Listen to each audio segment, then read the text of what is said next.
without wasting too much time, I will move on to the topic today.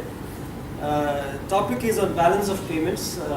It's the situation in the economy today that I'm sure all of you are aware. This is the chart that all of us might have seen in one form or the other. This is how Rupee's value is changing with respect to US dollar.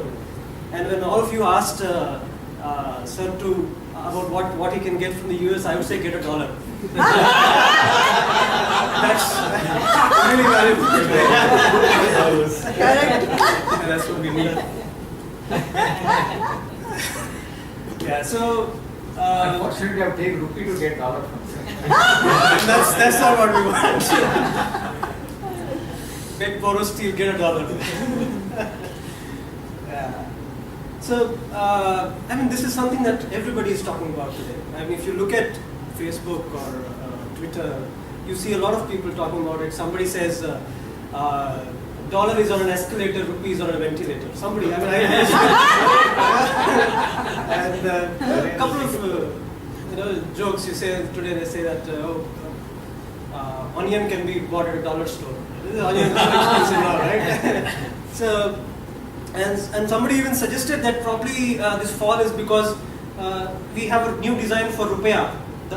Probably the design is not working well for us. And when they consulted an astrologer, said, no, the astrologer said, no, it's all fine. Actually, the problem is that our Prime Minister is under the influence of Saturn, Shani. So, all sorts of jokes and everybody has an opinion on it. So I thought I might as well build an opinion myself. So if you look at this chart, you see from last couple of months, the rupee has devaluated with respect to dollar for about 15%, right? And if you look at from 2011 to today, we have lost about 30% in terms of value of rupee. That means you have X amount of rupees in 2011. Today, internationally, the value of that money is 30% less. That means we are really growing poorer. So I've used the word growing because we have been told that we are growing. So we are really growing poor. And that's what is happening. And this has an impact all across our economy. If the rupee becomes costly, our imports will be costlier. Petrol that we consume becomes costlier. Fertilizers that we consume becomes costlier. If petrol and fertilizers become costlier, food will become costlier. And not only people, so it not only affects people who have money, who can afford luxuries, but it affects the bottom of the society. It has a cascading effect. It has a cascading effect all across the economy, right? So this is not good news. And only export people get benefited. The only exports get benefited. Yeah. And if you see even the GDP that we talk about, that we have been growing at 8-9% a few years back, and we are last year the growth has been 5% and this year we are expecting that the growth will be below 5%. The government says 5.3, but independent analysts all say that it will be between 4.5, that kind of range. But mind you, this growth is in terms of rupees, and the rupee is devaluating, right? That means if you look at the growth in terms of dollars, it's not pretty. And 2012-13 already we have started shrinking. The growth, the GDP in 2011-12 was $1.87 trillion, and 2012-13 grew down to $1.84 trillion, about a 1.5 to 2% drop. So that means the GDP is shrinking if you look at it, right? That means we are not only growing poorer, we are also growing smaller. The economy is growing smaller. So why is all this happening, right? That's the big question. Why is rupee suddenly started falling off so badly? So I have a chart to explain that. On the right side of the chart is our country's foreign exchange reserves. These are the reserves that we have in terms of US dollars or gold or any other bonds and stuff, which we use as currency to buy stuff from outside. So this is a very important piece for nations' security and independence, sovereignty in terms of our own policy making, unless we have that money. For example, a few decades back, when we were not secure in terms of our food, that means we were importers of food, governments used to arm twist us, US used to arm twist us, many other countries used to arm twist us, because if we don't do something that they want us, they can just cut the supply of food, right? And after that, of course, green revolution happened, and we are thankfully self-sufficient in terms of food. And forex reserves is also one such criteria. If we do not have reserves, that means we cannot import anything. And in today's integrated global environment, if we do not import, we cannot sustain, right? We don't have all the reserves that we want inside.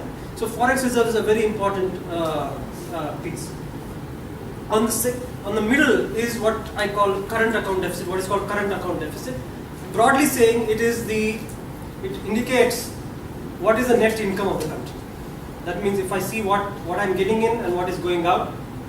So I call it a deficit. That means what is the deficit in the net income of the country. In 2012-13, the overall deficit was 88 billion US dollars. That means we are spending more than what we are earning. We are spending to a tune of 88 billion more than what we are earning. And the leftmost bar is the external debt. And last 8 to 10 years, the external debt has been growing exponentially, and today it's about 390 billion US dollars. And what I've done is I have split this external debt in terms of how much we need to repay in what time. The bottommost piece that's in red is actually the debt that we have to repay within 1 year. That is before March 2014 is what we need to repay, and that is about $172 billion. And 1 to 2 years is the next piece, 2 to 3 years, and about 3 years. So that's what is the situation today. So how does this match, right? How do all these connect? So if I repay $172 billion, where am I going to get the dollars to repay it from? So I will take them from the forex reserves. So that is $172 billion cut straight away from the forex reserves. And second thing is the current account deficit. That means if my income is less than my expenditure, where am I going to fund this from? Again, forex reserves. That means in a year's time, we will be almost wiping out our forex reserves. And that is the crisis today. And that is what, if forex reserves goes, then to import the basic goods like petrol, we need to be spending a lot of rupees, and the value of the rupee will still go down. And because all these currency markets are speculative, they are going down even today. We are not yet there. That will be probably a year from now. But because of the speculative market, the market have already factored in that. And that is why rupee is falling. Now, why has this been happening, right? Why is it that suddenly we have ended up in this kind of situation? So I'll go through each of these. I'll go through the current account deficit and external debt in detail, so that we understand why this problem has come about and whether it could have been avoided, and what are the steps that today we can take at least to avert a crisis.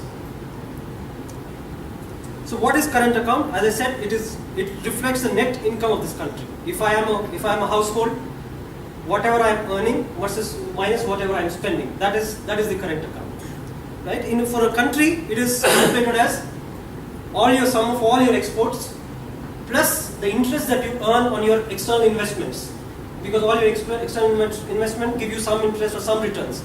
You add all of them up, and remittances is the money that the NRIs and all pump into the country to send into the country. So that is also income to the country. Minus the imports, minus any aid that we are giving to other foreign countries. So this is the overall composition of current account, right? So if the current account is reflecting the income of the country, how would you want it to be? Do you want it to be positive or do you want it to be negative? Positive. It has to be positive. And how has it been for us? And this is how it has been. Since 2005, consistently it has been falling down. And today, in 2013, we have about $90 billion deficit in terms of current account.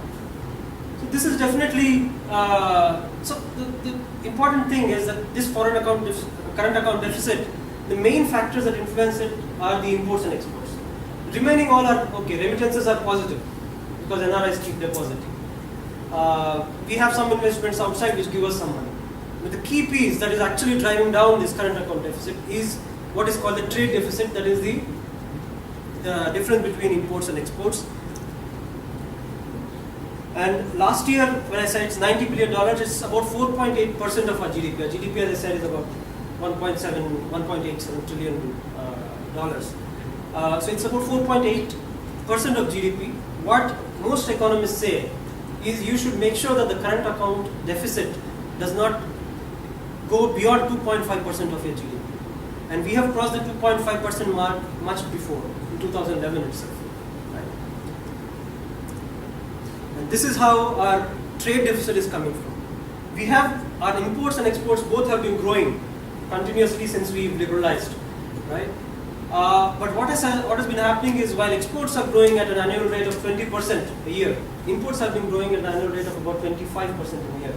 And that has led to a trade deficit growing to as much as $200 billion. India has never had a positive ever. In- 47. Yeah, it never had a positive, but the difference was very small. It was because it was completely controlled, right? Before we liberalized, it was completely controlled. Your map shows 2004 was Imports surplus. were controlled. 2004 we are not surplus, we were at zero. This is about $10 billion. No, but previous map you showed the surplus. So that is current account deficit. That's a good That income versus expenditure. So I'll explain you It's that never been positive for India. the current account is not just trade deficit, but it has other remittances, other incomes also. Right? It is borrowed money rather. Right. So current account is positive, but if you look at the trade itself, that has always been negative. But that negative was manageable, about $10 billion. Right? So that means in 2004 when UK took over, it was in a very healthy state. It was not bad, yes. It was not bad. It's 5 years. Very controlled. I mean, yeah, you can feel free to conclude, yeah. Yeah. So the trade has been completely growing down, and we'll again analyze where exactly are the pain points and why it has been going down. So imports are growing faster than exports. So what I'm trying to bring out in this slide is, if the current account deficit has been falling from 2004-2005 time frame onwards, why is it that we have not seen it? Why is it that we have not seen it being discussed? And why is it that alarm bells have not been rung much earlier than today? Right? And the reason for that is what is called a capital account. Capital account, as I'm going to introduce you. Right now, capital account is positive, and capital account is kind of compensating for the negative, the deficit in the current account. But we have to see whether that is good or not. I'm going to cover that in my subsequent slides. But somehow the capital account being good somehow made us not look at the problem of current account carefully. And that is coming back to haunt us, because capital account depends so much on foreign money, that if the foreign money somehow goes down, like we have a news recently that quantitative easing in the US may go down, and suddenly we have fears that capital account may shrink. But the current account deficit you cannot control. Yeah, we witnessed in 2009, so that's what happened. Right, and yeah, so I'll show you that how capital account also fell in 2009, right? So what is capital account? Capital account reflects the net change in the ownership of national assets. If I have an asset, so what capital account positive means is that I am getting money from outside. What it means is that I am selling an asset, the national asset. Suppose a company from outside invests in a company here. It means that it has taken a part of the asset here. The company is our asset. It has taken a part of that. So capital account overall reflects how our assets have changed ownership from domestic ownership to foreign ownership. If the capital account is positive, which we have seen is the case, it means that we have sold more of our assets. More on my God. Right. So that's what it broadly means. FDA. It is like selling the family gold to buy vegetables. That is correct. It's If I have property in the family, Ah. because my income and expenses do not match, right? Mortgage. I sell some of my assets, and that is my capital account. Oh, now I have a lot of cash, so we are good. So this is the kind of Trade-off. thinking that has happened, and that has led to our economy going into this kind of a state, right? So then FDAs are responsible for this. I'll break this capital account down into different pieces, and I'll show you what has what kind of impact. So what is capital account? The main components of a capital account is foreign investment, loans, because that's also like selling assets. When we take loan, we are like mortgaging some of our assets, right? And banking capital, which is deposits from NRIs, which these are different from remittances. Remittances come, they don't go out. Deposits come and then they'll be withdrawn, and also you have to pay interest. So that's all capital account. Capital account is not our income. So that is something, that's the first point that we have to realize. Capital account is not our income. It is what we get if we sell some of our national assets to outside. Right? So that is capital account. And this is what the breakup of capital account is. There are 4 broad categories. The first two here, the first two are broadly compose the foreign investment. One is the foreign direct investment, and there is the portfolio investment. I'll go through again details of each of those. The third is the loans, and the fourth is the banking capital. What is? Fourth is the banking capital, which is basically NRI deposits.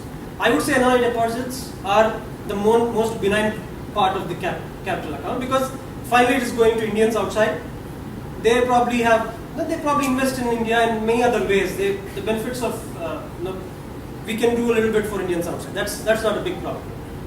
But the remaining 3, and the most important thing is, the foreign investments have been growing at a very rapid pace. If you look at just 10 years period, everything has grown 10 times. And the loans themselves have been growing very rapidly, right?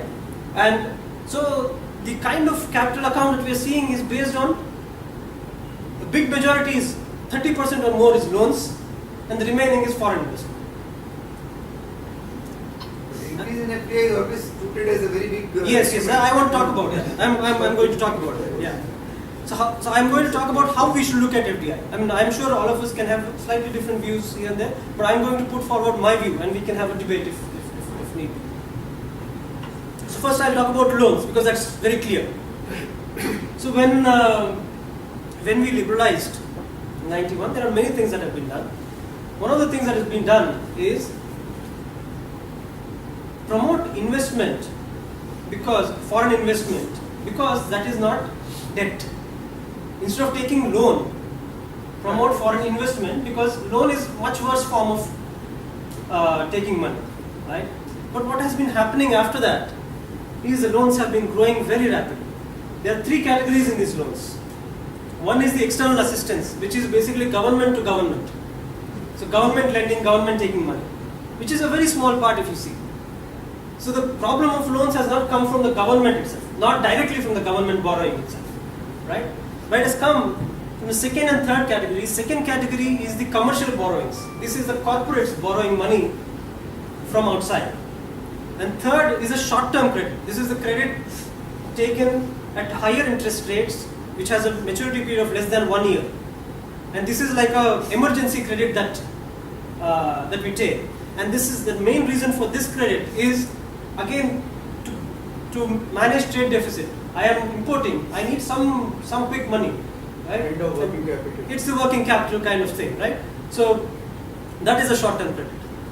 The principle of loans is that we should make sure that short-term loans should be the minimum. Then it should be followed by the corporate borrowings. But it is turning out that the short-term loans are the biggest component today of our total external debt. So everything is good. So the reason for liberalizing, the way we've started off was with one intention, and where we are ending up is completely another place. And there is another reason for this. So if you see from 2008 to 2009, that's the year 2007-2008 time frame, right? That's the year when the external economies collapsed in some sense, right? They have gone into a recession. So those economies, the Western thinking is, look, to come out of recession, you need to encourage production. To encourage production, you have to encourage consumption. And the Western economies work with the philosophy that consumption means that you have to make money available. Debt, no problem, debt. So make money more available, make money cheap and available. So US Fed has been pumping $85 billion every month. That means it's been printing dollars every month and putting it in the market. So what this has caused is that, okay, people have a lot of money now. So they are going through a recession, but still they have a lot of money. The economy is not doing well, but they have a lot of money, right? So because that's printed money. Now with that printed money, they consume more. And no, it's not. So the way these reserve central banks work is they buy bonds from the government. So when they buy bonds, they pay money to the government. Through government schemes, there are many ways that money gets distributed. But does it lead to inflation? And that should lead to inflation, right? And that is what in US, why is dollar strong is an enigma.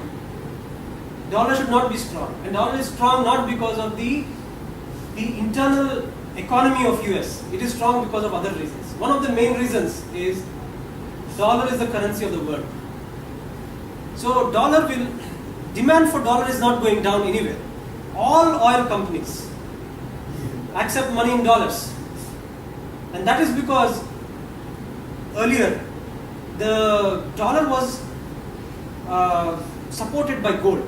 So why did dollar become the international currency? Because earlier America said, for every dollar I'll back it up with gold. Right? So that's why the dollar had value. And afterwards, I think 70s, 80s, it has come out of that. But still, by then, dollar had become the international currency. Now dollar is only a loan, it's not backed up by It's not backed up by any gold. Yes. You are only a loan issued by. Correct. It's a loan issued by actually any money, even a rupee. It's a loan issued by central bank because central banks are printing money, right? Anywhere. But So- India is still backed up by loan. No, Gold. India we don't. No. India has very little gold reserves. I mean, the government gold reserves in India or central bank gold reserves are very little. The gold reserves are all with people. Domestic gold reserves are very high. Very high. Very high. Second edition. South India is Yeah. So US dollar being strong is not an inherent economical strength. The strength of their US economy. US is the highest debt in the world. US has the highest debt in the world. It's like Saukar. US is like Saukar. US can live on debt. It's living on debt. Somehow its dollar is. They have $13 trillion. But every country growth is contributing to the dollar growth. Is it right? Correct. And beauty is this, that all the countries are investing still in the US. In the US. Yeah, and that's the worry. I mean, China, all these guys who are growing, they have significant dollar reserves. And so the dollar is not going out of demand. And that is why dollar is strong. Right? Euro would never pick up. Euro, sometime back the euro was introduced to compete the dollar. Compare the dollar. But somehow they put it off. Yeah, I think the countries there are not able to manage themselves. Yeah, that was somehow the. Euros was falling apart. Yeah, very. Yeah. So what has happened is that US Fed started printing money every month, about 85 billion US dollars, and that some of that money got diverted into emerging economies like India because they have so much money they can invest anywhere, and that's why since 2009 again you've seen, though the whole world was in recession, we started getting money, we started getting loans, and that is one of the reasons that the loans became so cheap, close to zero interest rate loans. So we started borrowing like there is no tomorrow. We just borrow because that's the easiest way to get money. And on the other side, our central bank was also being strict with the interest rate. Yeah, liberal in terms of borrowing. The interest rates are very high. Yeah, interest rates are higher. Right? There are other reasons for the interest rate. I don't want to comment whether that's the right policy because it's again a complicated thing. Right? How do you control inflation? Right? So interest rates have been high. So companies have started borrowing from outside, and the other reason is that though they have been borrowing, they have not invested in productive capacities with these loans. So companies, what they have started doing is they have borrowed and invested in assets, land assets, right, gold assets, basically speculation, because that's the easy money, right? And because of that, even the loan that we have taken has not resulted in our productive capacities growing up. No, So there we- were multiple factors. If it was external commercial borrowings, I was very much involved in 2008, 2009. Sure. In 2008, what happened is there were two things. There was first a real estate boom. Correct. 2008 we Yes, did a lot. yes. So a lot of real estate companies started coming. Yeah. Okay. Real estate companies are always dependent on debt. They are Correct. never on their own capital. Correct. 2008, where Indian debt was available at 13 to 14%.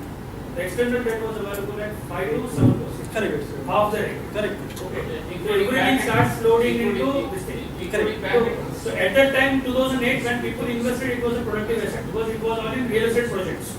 They tried to create land banks and further. No, but real estate itself is not a productive asset. But in 2009, when the recession, because in 2008, no one saw recession coming in. Yes. I think land. Yeah, finish it. No, we'll have the question answer later. We can have a discussion after that. Correct. No, we'll come back because we can debate whether investment in real estate based on debt is a productive investment or not. I mean that I have a view on it. We can discuss. 2009 recession, because no one saw the recession. Yeah, I'm sure, yeah. It was a main. The 2009 recession is what actually reduced borrowings, but then afterwards the easing money. So that's what they. So increased commercial borrowings and increased short-term debt. These are the two pain points in terms of loan. So this is what has happened. We have fallen prey to the cheap money trap, right? Money was available freely outside, and we are controlling our money, trying to match, handle our inflation. And so we have not regulated properly in terms of how much our companies can borrow from outside. So the norms have been liberalized. After the recession has started, the finance ministry has liberalized the norms in terms of what kind of companies can borrow and what is the maximum interest rate at which you can borrow.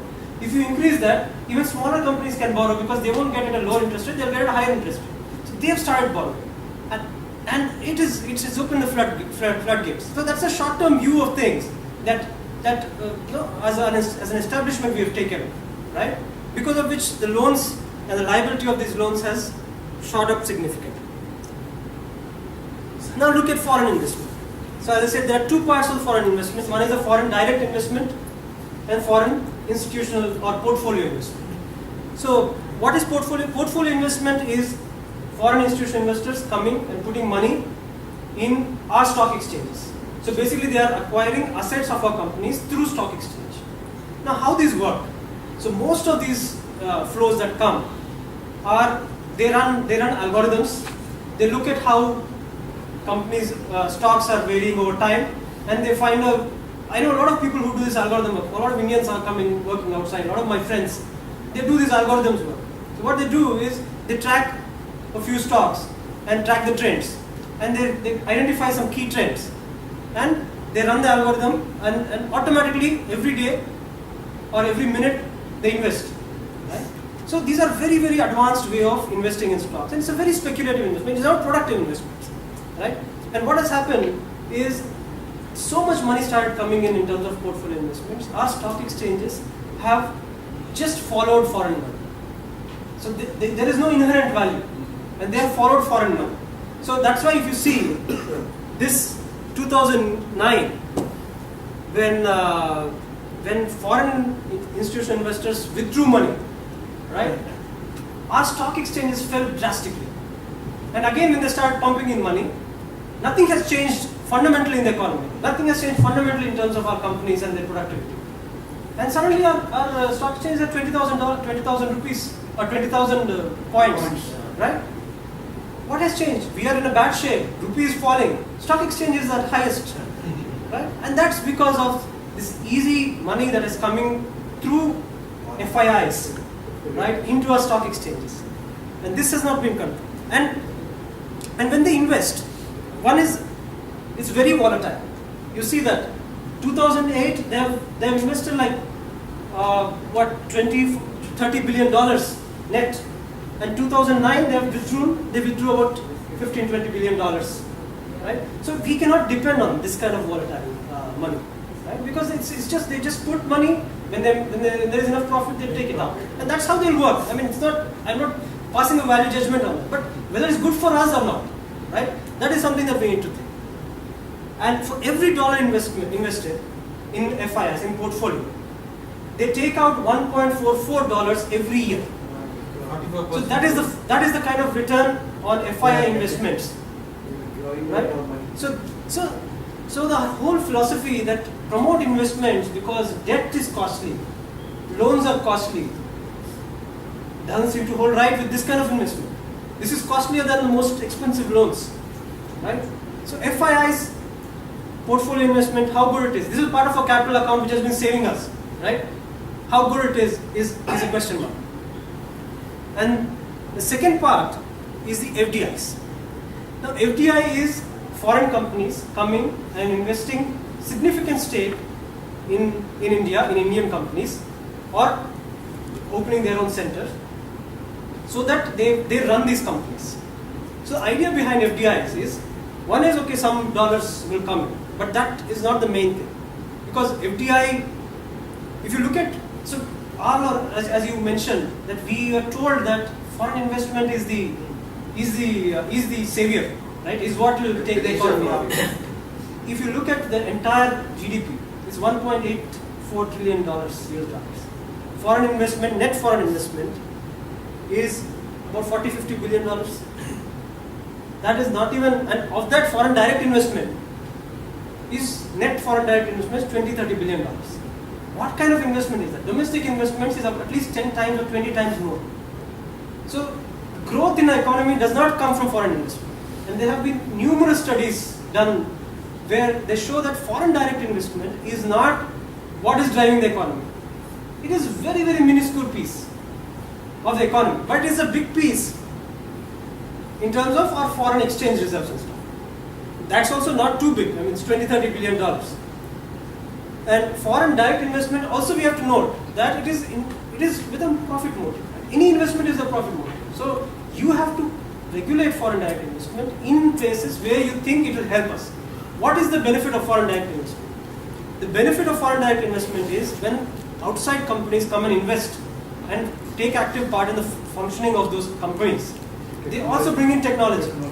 If they bring in technology which we do not have, that will help bringing skills here. So that domestically we can also learn those skills and start similar companies. So that is the biggest advantage of foreign direct investment. And so what is expected is that in terms of high-end manufacturing, right, or things like aerospace engineering, this kind of things, right? You need foreign direct investment because it needs very niche knowledge, right? And that's where you need to promote foreign direct investment. But what are we doing? We are saying we promote foreign direct investment in retail. Again, it's a separate debate. But what I'm saying is, what is the philosophy of foreign direct investment in retail? Is it technology intensive? You get a lot of No. banks in India. And how much is a foreign direct investment? It's not like a huge investment that is coming and going to save us. But there is only one thing. There is technology into the inventory management. Is Supply very good. chain. Supply chain is excellent. Supply chain is good, right? So supply chain, these companies have perfected the art of supply chain, right? So Now, we are very poor supply chain. that's correct, but it is not in terms of a domain technology that is needed, right? Second, the supply chain has been established quite strongly and the sources have been established. That means when these companies, though whatever clauses you put, like you need to source so much of your products from local sources, but their supply chains are based outside, right? So they are going to leverage those supply chains, right? But anyway, I am not getting to the debate. What I'm I think saying that, see, the couple of areas where is basically our storage capacity is extremely bad. If you look at it, 30% of the food produced within the country is goes going out waste. every year. Yes. Infrastructure. No, but what I'm saying Every is, year, No, he's not getting it. No, what- debate. no, what I'm saying- Retail. no, Just give me I an agree with that. But what I'm saying is domestic investment is sufficient. If you unleash or unlock the domestic investment, that is more than sufficient to build cold storage states. It is not for those that we are bringing in, and that is not the idea of FDI. That's what I'm trying to say. Spirit of FDI is get new technology inside. And second important reason for FDI. So I'm not against FDI, but I'm saying FDI has to be in areas where we need them, right? Second important area where we want to promote FDI is, see, there are, if I say Apple, it has already an established brand. Now if Apple wants to do some of its manufacturing in India, it is good for us because we they have the marketing channels. Use those brands. Like that's what China does. A lot of their manufacturing is for outside companies, and it uses the outside brands. And that is where you should leverage FDI. Let them come, set up shop here, make products, and send them outside. That way. So any foreign direct investment, as I said, is they invest to take some money out. But if it is export oriented, money will come in also, right? And that is how we have to manage this, right? And that has not been. Some of the car companies are doing that. Car companies, yes, automotive is one example where foreign direct investment has been extremely well managed, and that has led to car component exports from India. Our auto industry has grown, and that is a glorious example of how FDI can be used for our benefit. It's a high employment generation. But also. yes, it's a high employment generation. Employment generation. Lifestyle also has been terrifically improved. Yes. Any luxury car that gets into India, people are there to purchase. Correct. Another problem in India is that I will talk about consumption sometime, because that's another very, very important part of world economic model. As I another problem is that the FDI is investing, but they're repatriating profits again back. That is That's correct. another disadvantage. That is disadvantage. So that's why you have to regulate it very, very carefully. So it's not okay with saying that, okay, I just allow FDI, 100% FDI in single brand retail, or some other FDI in defense, FDI in insurance. Right? I mean, what is the philosophy? If you should not bring in FDI for foreign exchange reserves, that is something that we need to keep in mind. Foreign exchange reserves is the money that we need for transaction. FDI is a long-term investment, and that will take away money in the longer run. They are looting Right? actually. You have to take a longer term view and enable FDI in places where it is useful and will help you, right? And also, what has happened is, not reinvesting the profits. Especially so what some industries in some industries the rule is that you have to be foreign exchange neutral. That means FDI invest money, but they should not take back more than what they have invested. So what they do in automotive also, it's done. So what they do is they source components from inside, so that they are investing back, right? So that way they are foreign exchange neutral. Localization and cost control. Cost control. That is why they are investing inside. Yes, of course, cost control. Yeah. So this is the kind of management that one needs to do. It's not good enough to say, and we are bad in the management. There are a few places where we have managed well, right?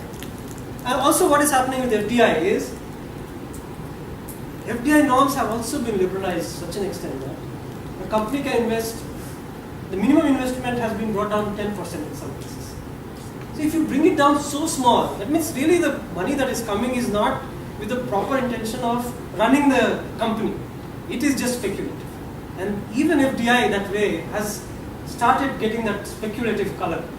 So not all the money coming as FDI is for a long-term growing business kind of point of view. It is for speculating and taking. So that way, even the volatility of FDI is going up. So these are the two points that I wanted to bring about in foreign investment. So overall, we've talked about capital account. Let's see, yeah. So what I said is foreign investment somehow is not being managed to be in our favor. So overall, as I said, the whole capital account surplus that has been saving us from current account deficit is composed of foreign investment, which has not been working in our favor, loans, which have not been well managed. So the quality of foreign investment is bad.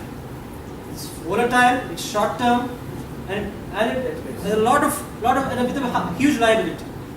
The quality of our loans is also bad because of the component of short term loan growing so rapidly, and the overall amount of loans being also very high.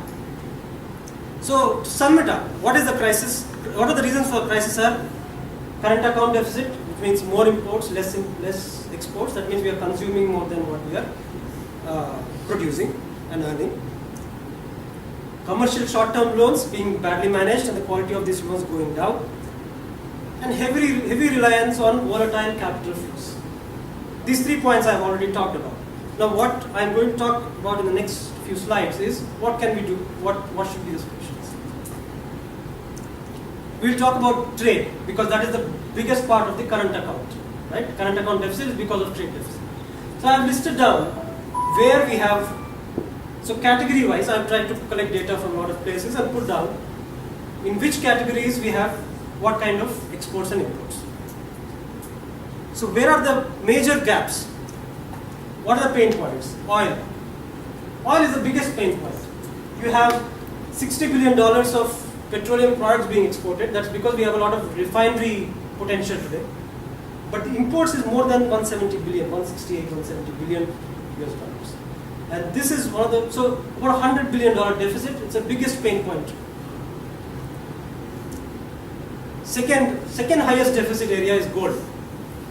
We have about $52 billion imports of gold last year, another $5 billion imports of silver, another $25 billion imports of precious metals. So overall the imports of all these broad category of jewelry, gold and stuff is about $80 billion.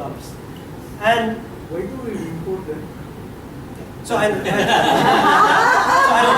Buying jewelry, not.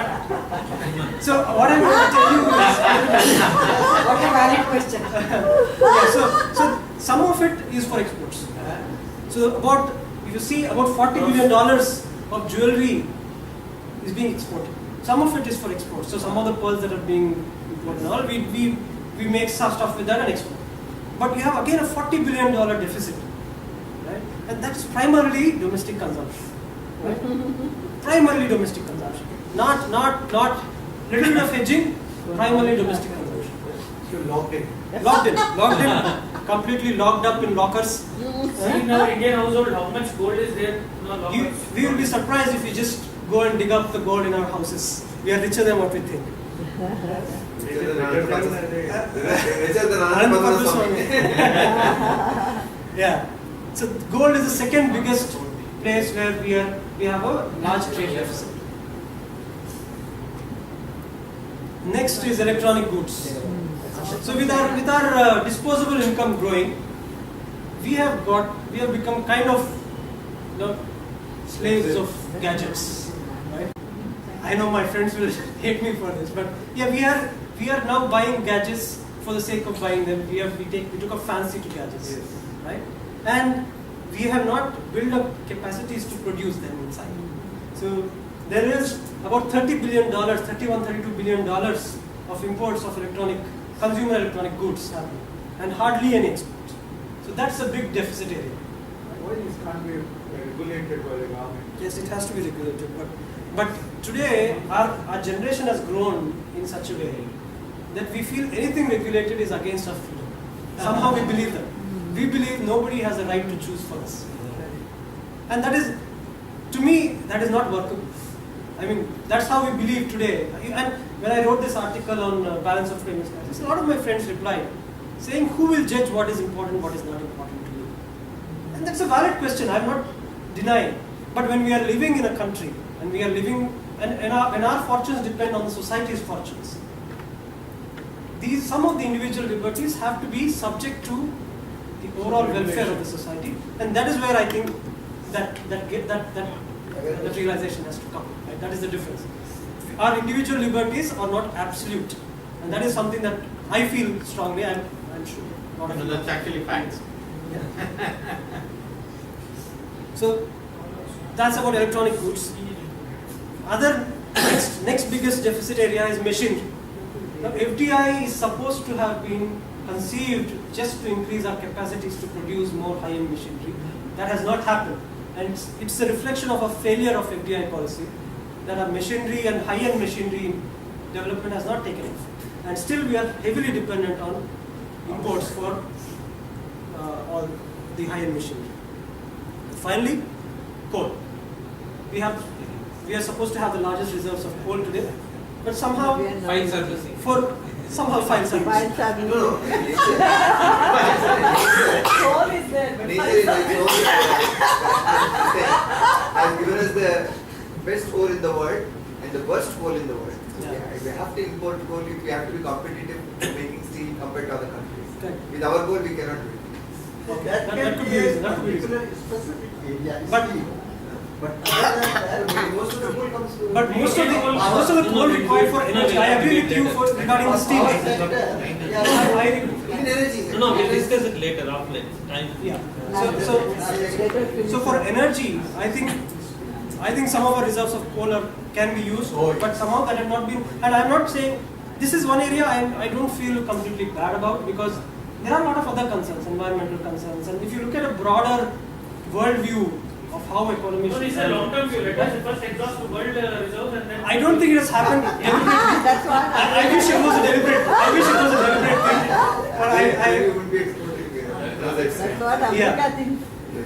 Yeah, but so I think coal is a slightly iffy subject, because one is one of the reasons that you mentioned. Second is there are genuine environmental concerns in terms of deforestation, in terms of livelihoods of people being affected. So though we may tend to criticize the government for not exploring options in terms of coal mining, I'd say that there are difficulties there, and they have to be properly addressed. You cannot evict people overnight, because credibility of our governments also is low, right? When you evict people, you are not compensating them enough. So there are problems there, but there are other fundamental problems also in terms of how are you giving a level playing field? Are you making the allocations properly? Is it that your minister's relatives will get allocations for coal mining and they'll never use those allocations given to you, right? These are the problems which can be handled, right? So what are the solutions? For oil, it is not a substitutable. We cannot substitute with domestic production because we don't have reserves, right? We don't have sufficient reserves. So you have to make.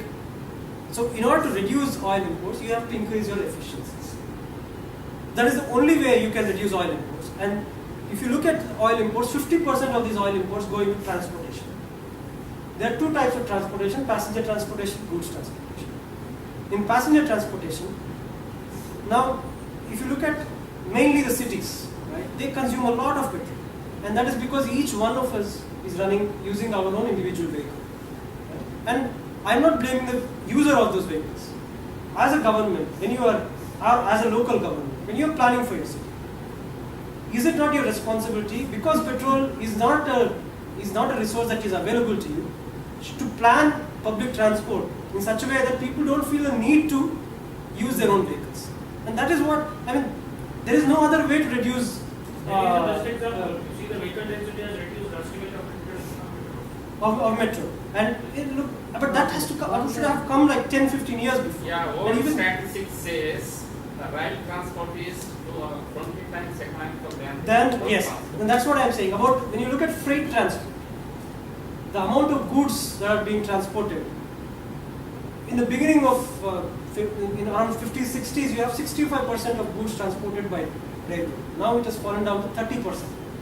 And the reason for that is not just the cost of rail inputs to the rail transport going up. It's because of the governments increasing the price of goods freight transport for railways unreasonably, because most governments, every government, actually I should not blame one government here, every government, what it does not want to increase the passenger fares, and they cross subsidize with the freight fares, and that makes railways expensive, though it is much more efficient. Now these are some things that as a government you have to address this. One is privatization. The rail transport is a privatization. Number two is the decentralization. These two will have a lot, I think, you can answer all. In fact, dedicated freight corridor, we have been speaking for over 2-3 decades. Correct. And that is not, because that is not a priority of the government. They are not looking at it from a long-term perspective. We have money to import, we will import. What happens when there is no money, we don't care, we may not be in power. Right? After 5 years. That's the kind of thinking, and that's why you don't see this long-term vision emerging from the rural class. So the only way to improve petrol imports is to increase efficiencies. Right? Gold, it's a non-essential import. Right? So there is no wrong in curbing those imports, placing curbs, increasing duty, and what it is doing now, it should have done some time back. Right? But thankfully it is doing now, which is good. And that is the only way to reduce gold. That will increase smuggling also. that is how you have to manage. And that's the argument that comes with any restriction that we place, that it will increase smuggling, right? That's something that we have to deal with. I mean, that's Machinery should be efficient enough to handle yeah, that. I know that's the problem, but Facility is not. it's not. Yeah. In electronic and electrical and non-electrical equipment manufacturing, you have to promote domestic and foreign investment. A lot of domestic investment is required to to generate production capacities and be able to satisfy our own domestic needs, and if possible import to a lot of developing countries which are much less developed than us. So we should be able to support them with our technology, and that has not happened. And for that you need a lot of domestic investment, and you need foreign direct investment here because these are niche areas. You need technology to come in, and you need foreign direct investment to help us. Coal is of course proper policy and domestic investment. So what essentially I am saying is encourage domestic investments. Give a proper policy framework, a transparent policy framework. And this is not something that I am saying new. I know I'm sure all of you know this, but that's what is the only solution to the problem. Then the other problem, as I said, one is the current account deficit, other is the loans and foreign investments. Right? The external commercial borrowings should be regulated. That is the because if you want to take a long-term vision, you have to make sure that your loans are regulated. FDI has to be made technology and export-centric. We have discussed about this. And FII's volatility has to be controlled. So volatility control, the word that is used is capital controls, which is hated. So when the last stock exchange is kind of go into a tailspin when somebody talks about controls, because they want their freedom of taking away money should be there. But we have to look at it from our economy's point of view, and what is good for us we have to do. And that's what we can't keep living by doing what is popular. Right? And that's what we need to understand. But what is the government doing? After the crisis, government has liberalized ECB norms because it needs dollars. Take loans, save us. That is the message that is going out. And that is an extremely short-sighted vision. I know maybe they're in a desperate situation, maybe they need this, but we have to be very, very conscious that this is not a solution. It is very bad in the long term. And second thing that is doing is to liberalize more in terms of FDI investments. So FDI investment is seen as a source for foreign capital, not as a source for building productive capacity in the country. And that is again a very, very short-term vision. So I do not agree with this. We can have a debate. And this is my last slide. What can you do? It is very limited because you cannot do much about commercial borrowings, right? You cannot do much about foreign direct investment. That's a policy framework related stuff. What we can do is about our imports, how our own lifestyle can be changed to manage imports. And one is reduce petrol usage. Easier said than done. I know that all of us, there is no enough alternate infrastructure for it, but wherever possible, even if you're conscious about carpooling, going together, using public transport at least one or two times a week, right? All these will make a difference. Yeah, you can reduce That's usage of the all coal very and short gains only. Yeah. But the only point is alternative technology required to be developed. Alternative technology is not. This slide is about what we can do.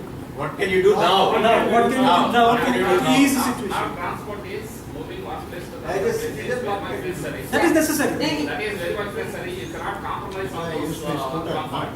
But only point is instead of road transport, rail transport is That's what I major said. solution. Major. No, that we've already discussed in terms Second one is very of what policy. Second one is very difficult. train ticket has become like We have implemented, what is it? And so second one is something is I think music for men here. That's not ladies will strongly object. Don't buy gold and silver. Just don't buy. No, we are buying one gram. Don't buy. It's not That's possible. No, it's insane to buy gold and silver at this So at least, I understand that gold and silver is a hedge for us. We have traditionally been brought up saying that invest a little bit in gold so that if everything is gone, this is there. Right? It's a hedge. But today we are in a situation where if you buy gold, you are gone. Because as an economy we are going down, so whatever gold you have also will. Sir, another thinking is gold loan. I can generate the gold loan. See, it is not for common man. You can generate gold loans for.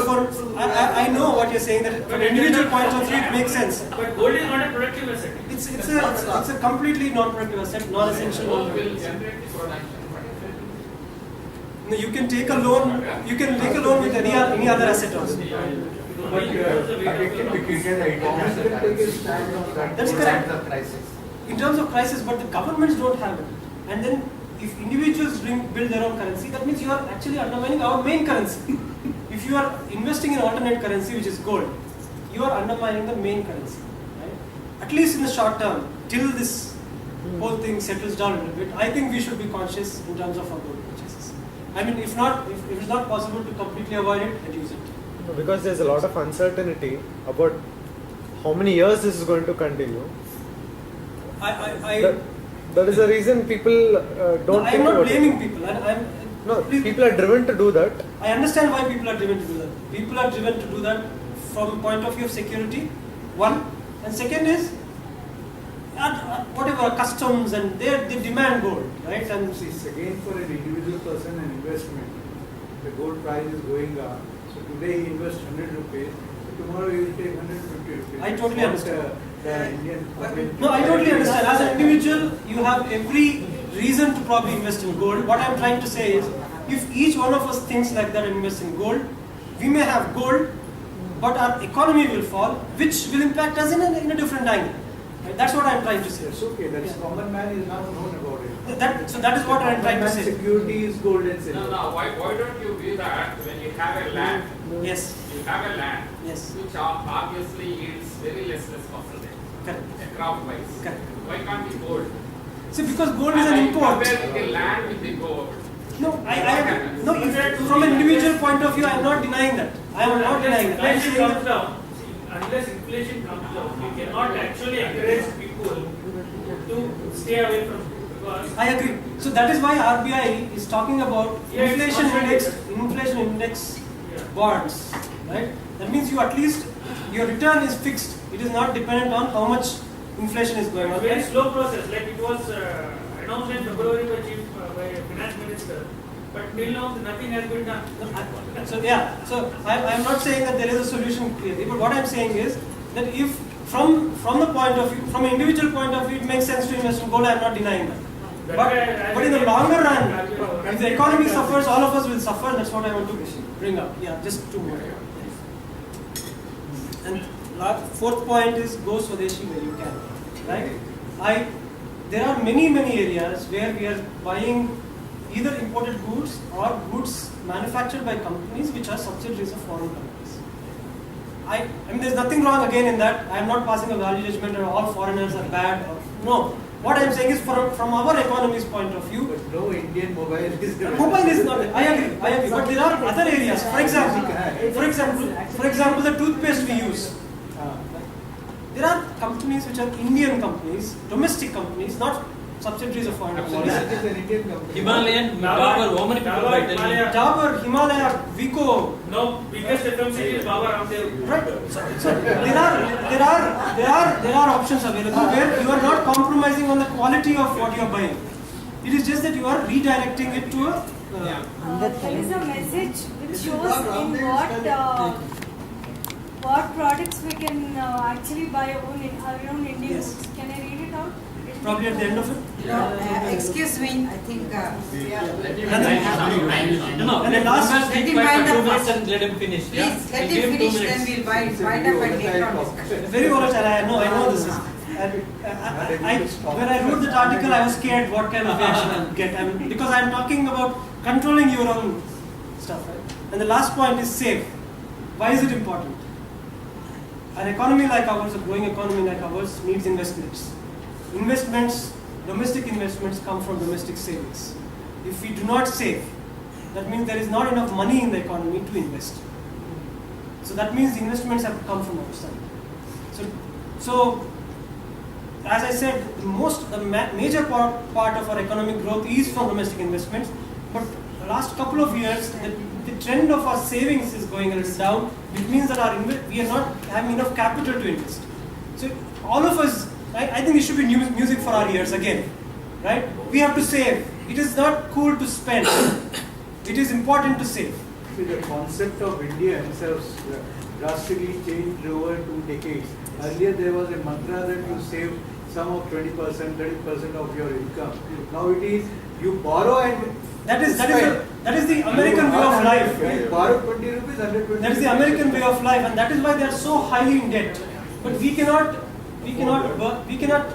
pull in juice in Akkara. This we are copying it, We cannot do that. But yes, this Right? we are copying it from the Western countries. We are copying from the Western There is countries, again and that is Facebook joke. पहले बोलता था हिंदुस्तान में मेरे पास माँ है, अभी बोलता मेरे पास credit card.